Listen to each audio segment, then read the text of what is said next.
Вече от половин век професионална гимназия по икономика и мениджмънт град Пазарджик е авторитетно и предпочитано учебно заведение. Здравейте! Аз съм Мария Кишева от 9 клас и искам да познавам и разбирам света на икономиката. Затова това е моето училище.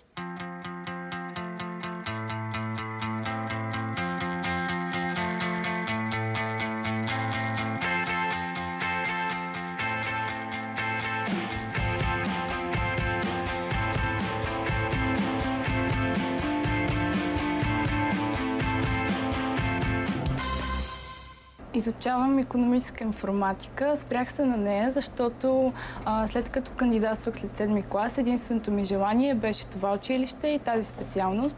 Тогава не бях толкова запозната с компютрите и исках да науча нещо за тях и за работата с тях.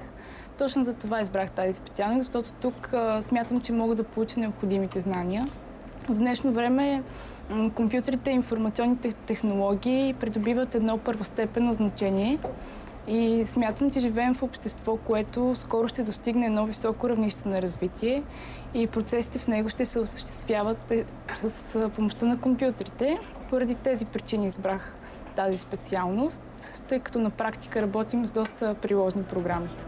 Като всеки човек, който е положил усилие в това, което прави, най-напред искам да завърша успешно своето образование, да се реализирам, да се занимавам и работата ми отново да бъде свързана с компютри и компютърни технологии. Искам да остана в България, а не като повечето мои връстници в чужбина.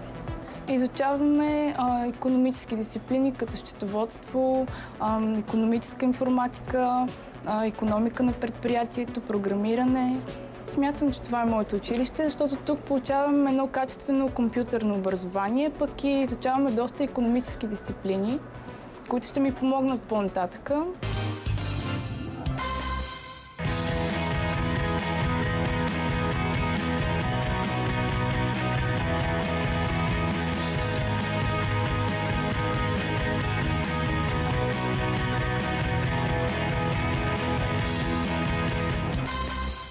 Интересно ли ви е да разберете какво значи клуб процент и половина? Вижте сами. Клуб процент и половина е за извънкласна работа по математика, като дейността ни мотивира да постигаме по-високи оценки по математика.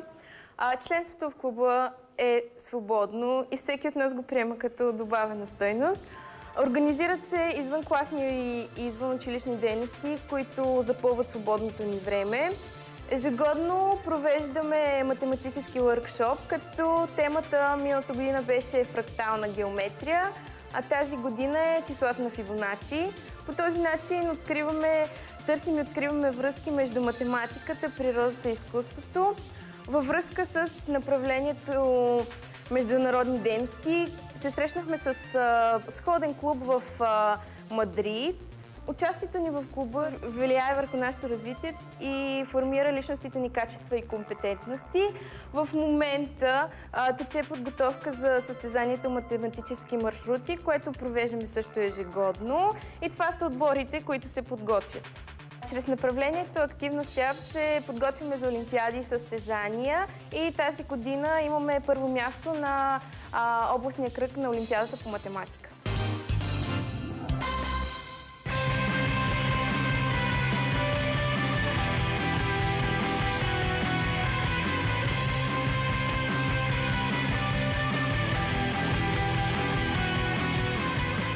Тук учим каква е ролята на парите и банките в икономиката на една държава. Специалността ми е банково дело.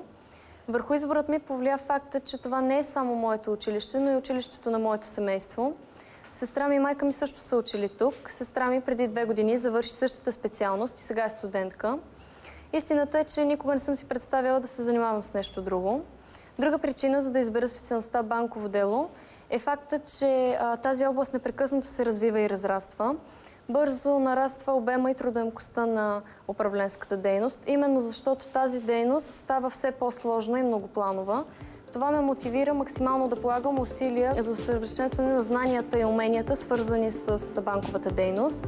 Така се запознавам с банковите услуги, технологията на банковите операции, банковите документи и начина за тяхното правилно оформяне и други аспекти, свързани с банковата сфера. Това са причините, за да избера специалността банково дело. Специалните предмети, които изучаваме, са банков мениджмънт, банково дело, финанси, маркетинг, статистика. След като завърша това обучение, смятам да уча в УНСС икономика и бизнес. Предметите, които изучаваме тук, имат доста общи неща с предметите, които се изучават в УНСС и наученото, знанията, които съм придобила в икономиката, се преповтарят с знанията, които се учат в УНСС. И смятам, че доста ще ми помогнат. Нашата гимназия има 56 годишна история. Преди 56 години, поради възникналата необходимост от икономически кадри в областта, се създава първото икономическо училище, Стопански техникум, с 71 ученик. И така до наши дни, когато вече професионална гимназия по икономика и мениджмънт наброява 900 ученика, дневна форма, прием след 7 и 8 клас, разпределени са в 34 паралелки, в различни атрактивни икономически специалности. Това са икономическа информатика, това е една от най-новите специалности, много актуална на пазара на труда. Банково дело, оперативно счетоводство, митническа и данъчна администрация, малък и среден бизнес, икономика и мениджмънт, финансово посредничество и много други.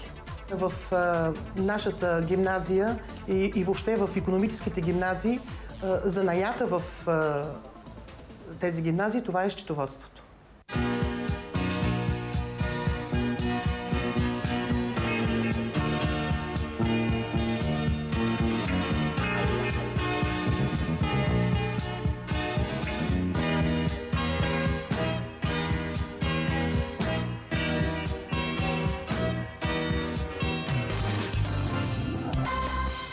Обичаме спортната игра заради различните емоции, които тя предизвиква. Различни от тези, които ни вълнуват пред телевизора или компютъра.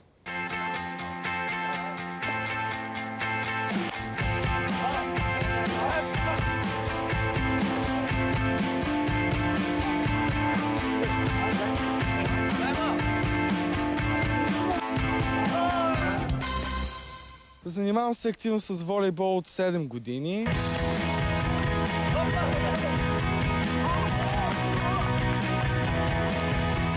Тук в нашето училище има една бивша съученичка, която в момента се занимава професионално с волейбол.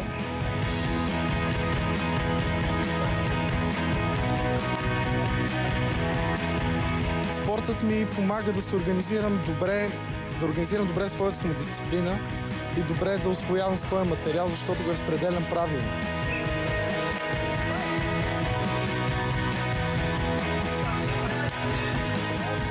Още от 8 клас започнахме с множество турнири и състезания.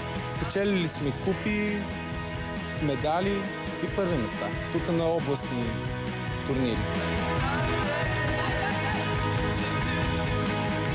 Аз съм горд, че съм ученик на професионална гимназия по икономика и мениджмънт Пазарджик.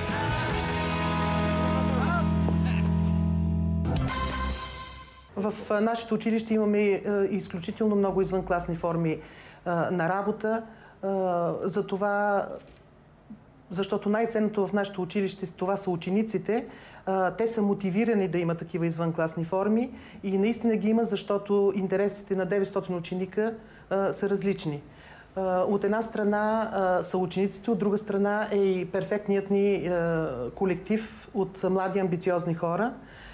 Извънкласни форми при нас имаме свързани с предмета математика, кръжока 3,14, процент и половина. Имаме извънкласна форма, клуб по екология, клуб по туризъм. За опазване на околната среда също имаме извънкласна форма. Това е благодарение на нашите биолози. Имаме 2 театрални клуба. През последните години разработихме и реализирахме доста проекти. По-атрактивни такива са проекта по програма ФАР «Учене през целия живот», с помощта на който ние модернизирахме, ремонтирахме и оборудвахме цялостно гимназията. Други проекти, това е за чиста околна среда. Друг проект «Сексуално насилие на деца» съвместно с една неправителствена организация. И този проект се осъществи под патронажа на кмета на града. Участвали сме в много от програмите към Министерство на образованието. ритуализация на училищния живот, спорт в училище, извънкласни форми. Това не е всичко за моето училище. В професионална гимназия по икономика и мениджмънт град Пазарджик има много специалности и извънкласни дейности.